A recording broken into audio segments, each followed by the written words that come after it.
Hello everyone, this is Suparna from Suparna's blogs. আপনাদেরও কি মাঝে মাঝে এরকম সুইট ক্রেভিংস হয়?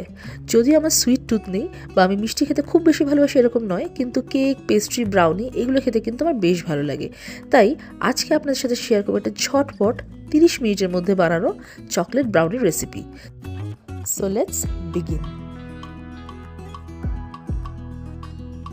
তো আমি যা যা ইনগ্রিডিয়েন্ট লেগেছে সেগুলো আমি নিচে নিচে লিখে দিয়েছি।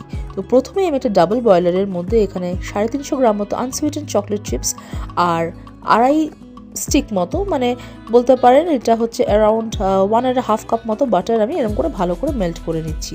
আর ডাবল বয়লারে খেয়াল রাখবেন এই গলানো চকলেটের মধ্যে একদমই জল না যায়, তাহলে কিন্তু চকলেটটা গলবে না আর ক্রাম্বল হয়ে যাবে।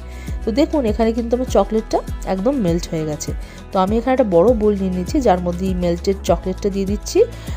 তার মধ্যে দিচ্ছি আমি 2 কাপ চিনি।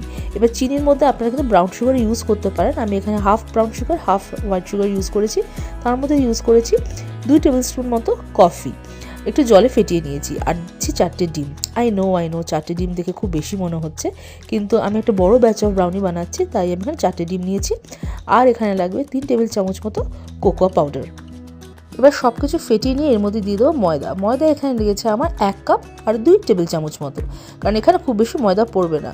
তো ভালো করে আমি ব্রাউনি ব্যাটারটাকে ফেটিয়ে নিই। তো দেখুন এখানে কিন্তু আমার ব্রাউনি ব্যাটার রেডি হয়ে গেছে। প্রথমে আমি ভাবলাম এটা অল চকলেট ব্রাউনি করবো, তাই একদমই কোনো নাটস অ্যাড করবো না।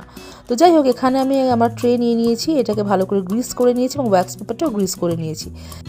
তো ব্রাউনি ব্যাটারটা ঢালার পর তখন একটু মাইন্ড চেঞ্জ হলো, ভাবলাম যে একটু ওয়ালনাট দিয়ে দিই, ভালোই লাগবে, তাই আমি একটু চপ করা ওয়ালনাট দিয়ে দিয়েছি। আপনারা চাইলে দিতেও পারেন, নাও দিতে পারেন, চকলেট চিপস অ্যাড করতে পারেন, অনেক কিছুই করতে পারেন।